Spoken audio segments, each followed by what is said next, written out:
Kikita nyo ba yan?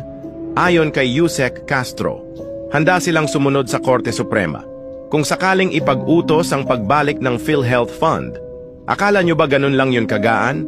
Kapag nangyari yan, ibig sabihin labag talaga sa batas ang ginawa. Napakapangit nito sa imahe ng namumuno.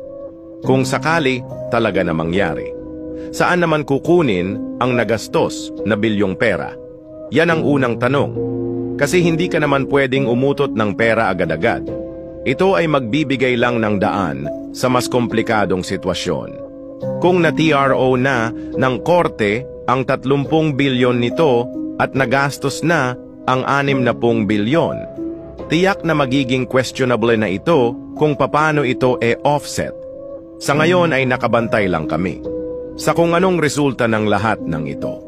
Sa ngayon, ito pa lang ang napagdiskusyonan ng Korte Suprema. Huwag kayong mawawala sa focus dahil may 2025 national budget pa.